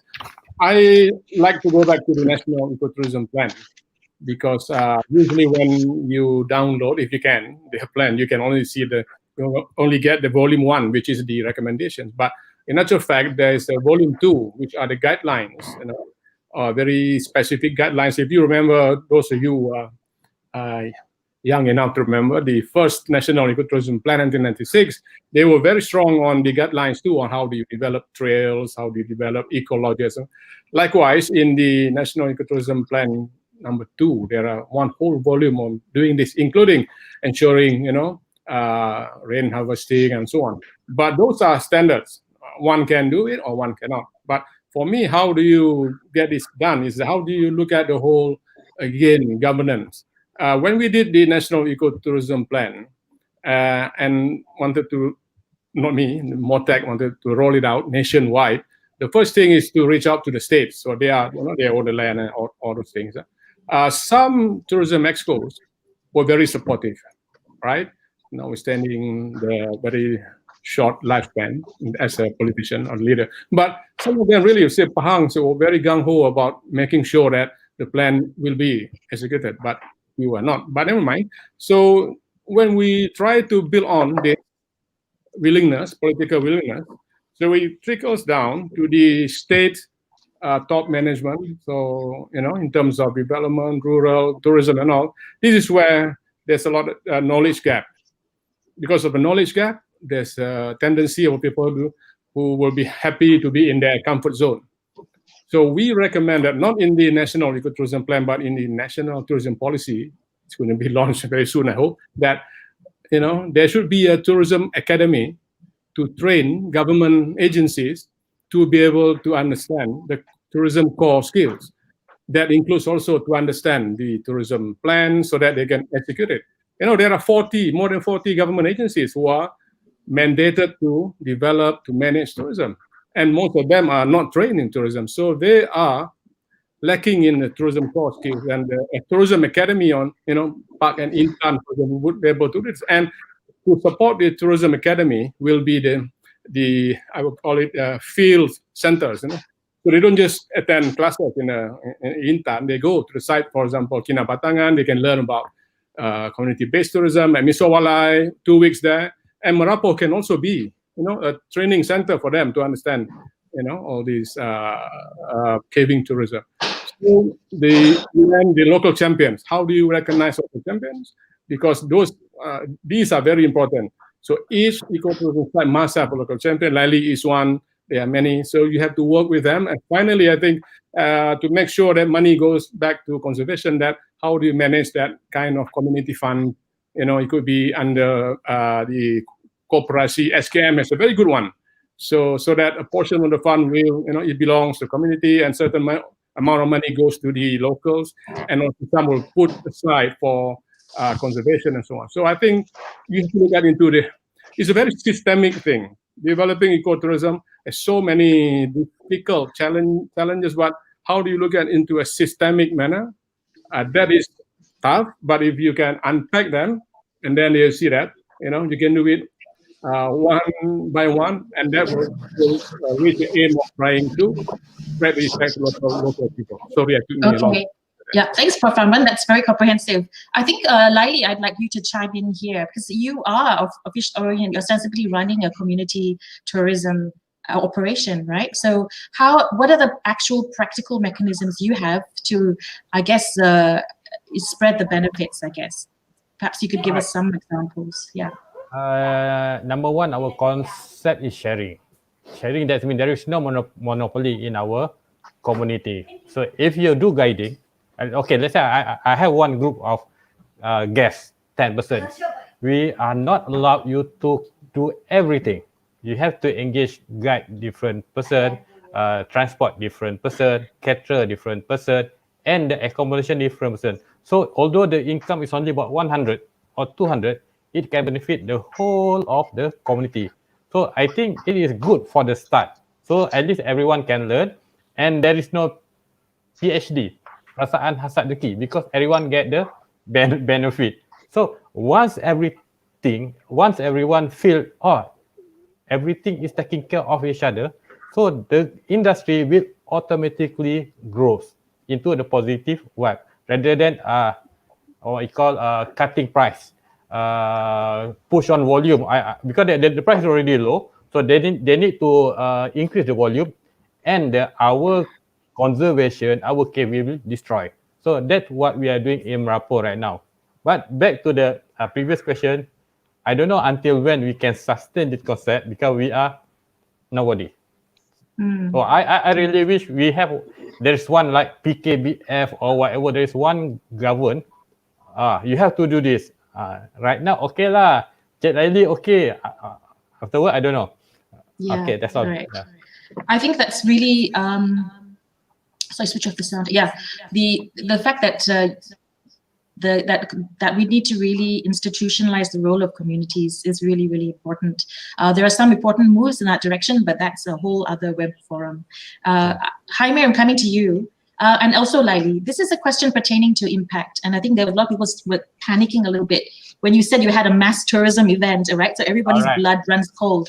So provide some clarification on how you manage your visitor impact pertaining to what kinds of activities and the zoning that you do. Jaime also can chime in here as well, but Laili first. Yeah. Okay.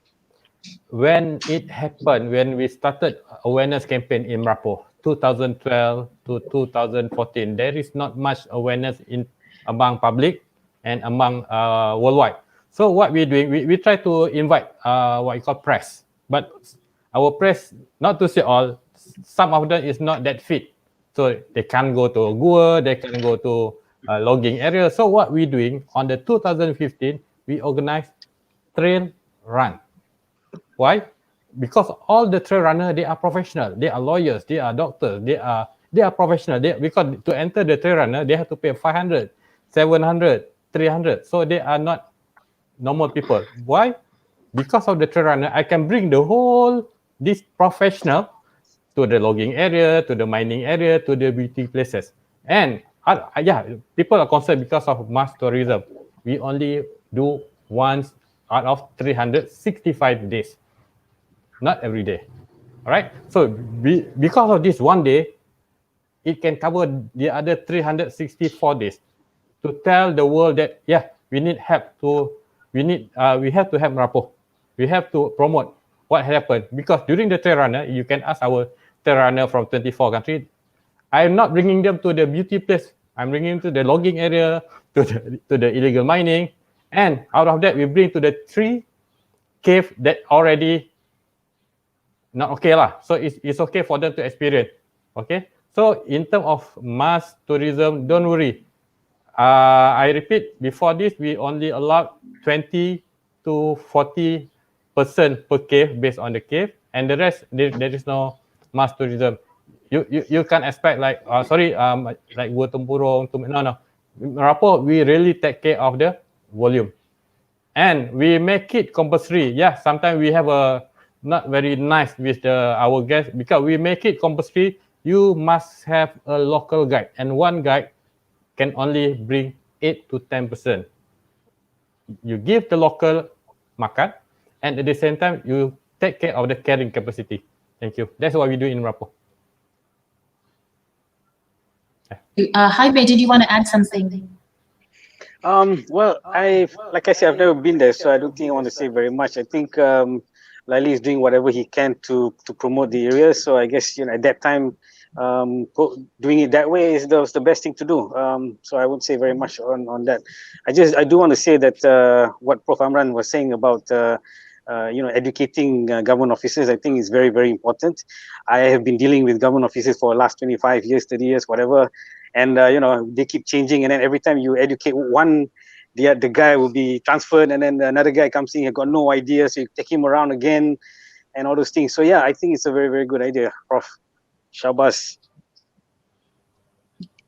Okay, this question by Saravanan Surya is for anybody or anyone feel like you want to chime in a little bit about how could we, there's so many elements that have to come together magically. What are some of your thoughts on these? Yeah. Say the question again. It's on screen. Okay, this one is about how can we ensure the chain connections between all the elements are not broken? Nature, ecotourism, local capacity building, maintenance and cleanliness, ecotourism will be, nature understanding will be achieved. These are all the hallmarks of world-class ecotourism, right? So how do we keep this chain intact is the question. It's quite a long question. If I may, if I may go first, Sorry, guys. Yeah. I think it's important that people understand what ecotourism means first. I think that's very, very important. I think over the years, being in this business and being in conservation, people just do not understand what ecotourism means. So it's a problem at government side, local community side, even people in the industry. That means agents and whoever not, they don't know exactly what ecotourism is all about. So it's very, very difficult. So once people are educated, and if they're involved in ecotourism, then they understand what they have to do. And if they're not familiar, then it just won't happen. Next. Lali, you wanted to say something? My opinion is from the grassroots. For me, it's very, not to say easy. For me, the simple method is let them feel belonging. No matter you are farmer, you are orang kampung, you are any one of you, feel belonging. So once you feel belonging, you will take care of everything automatically. Because what happen right now, they feel lantak lah. It's not I don't have benefit or whatever. So that's why the cleanliness, the system, they don't care what happened.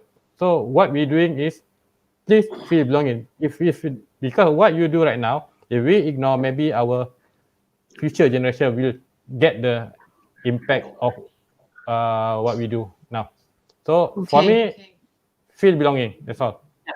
So it's I think this idea of ownership, right, and pride. Yeah. Right? Yeah. Whoever you are. One of the nice things about this ecotones or the approach is that we're now in the business of actually selling the journey, not just the destination, right? And there's a collaboration across districts and across states that we can really start to cultivate.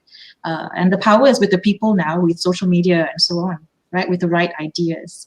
There was a question from Dan from Fuse Ecotier about marketing and promotions, right? This is where things start to, somehow, I mean, many people today are amazed at Morocco Caves. They're amazed and why they haven't been there.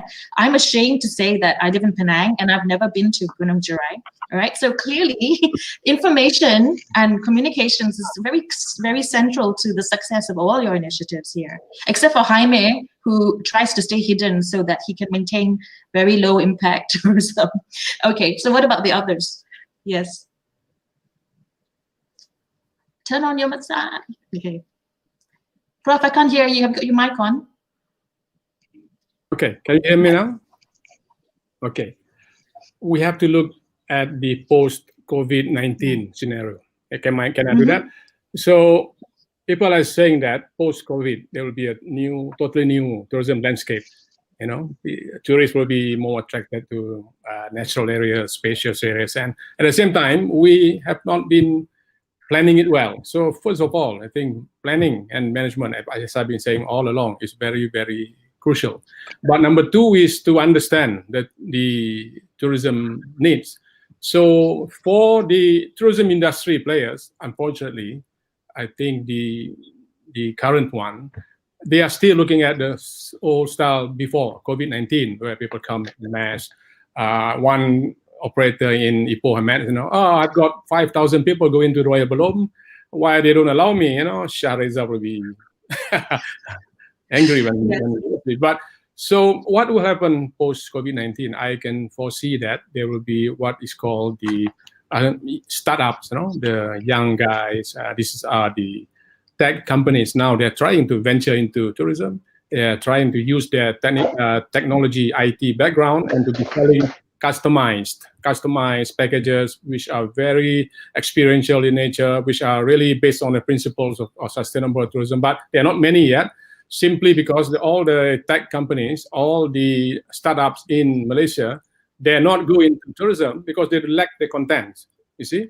So the content is very difficult. If you are a tech background, you're very shy, don't want to meet people, and in tourism you need become flamboyant. So if you can get the best of the veterans of the industry players to provide content and jointly, partner the tech companies, then you have new batch of marketeers that will be selling Malaysia's gems like Marapo and so on, rather than we are selling for generic mass tourism. I think that has to be a realization that tourists will be more discerning, more demanding, more cautious maybe, and they need different kinds of approaches towards marketing. Okay, so it's fair to say, I mean, we need an academy for Malaysian tourists as well, right? To be more discerning, to make better decisions, to provide the right kind of consumer messaging as well. We have Dr. Idrus back with us, and we have a little bit of time. So I just want to, does anybody want to ask Dr. Idrus a question?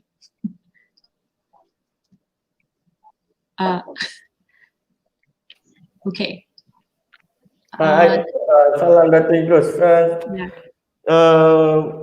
We continue ini komen daripada Datuk Prof Amran tadi yang berkenaan dengan new startups yang akan sedang berkembang maju. Ada belia-belia yang muda yang pandai dalam teknologi. Mereka sebenarnya pandai teknologi, tapi kemungkinan di setengah-setengah kawasan di Pahang atau di negeri-negeri lain yang lebih jauh daripada kawasan bandar yang tidak ada akses internet yang laju. So tech begini sebenarnya sangat bergantung kepada akses to teknologi seperti 5G. Walaupun belum sampai ke negara kita, tapi 5G boleh nampak dah, boleh membantu dalam industri pelancongan negara kita. So adakah apa-apa perancangan daripada pihak kerajaan negeri atau Motek Pahang yang untuk membantu dalam membantu merancangkan lagi penggunaan teknologi dalam industri pelancongan negeri Pahang? Dah hilang. Soalan too long. It's yeah. It's a bit challenging, right? The technology is there. It's just that we have yet to reach the the. Okay, so anyway, I want to mengambil kesempatan to thank all the panelists. Don't go away yet, because I think that the Habitat Foundation is a grant-making organization, and we have been so inspired by all of you and the efforts that you're currently taking. There is very clearly a link between scientists, conservationists, local people, and tourism business. So we are taking this opportunity to launch our new Sustainable Tourism Grants Program for those of you who need a little bit of help, whether it's for training or capacity building or for exposure tours or secondment. We would like to know about what your proposals are. A little bit of help in small doses. And I think the Habitat Expert Series idea of bringing together, connecting people and having the conversations that lead to conservation is perfectly embodied in this panel here. So do take up the opportunity to talk amongst yourselves and also come up with really good proposals, because we would love to be part of capacity building in this area that we all need to grow up very fast in. Okay, Dr. Idrus. The question is about marketing and promotions. Do you want to say a few words?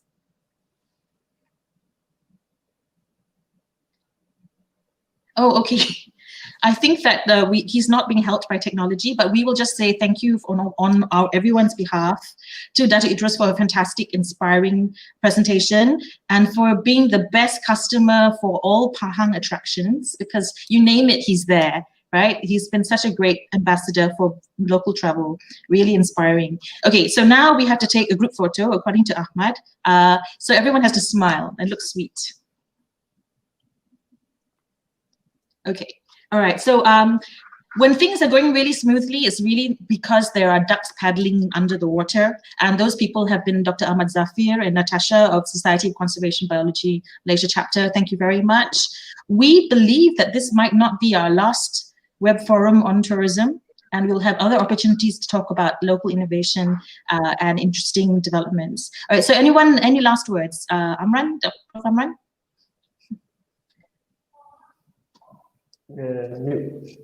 Okay. Again. Sorry. Again, Prof. Amran, you're mute. Try to unmute again. Okay.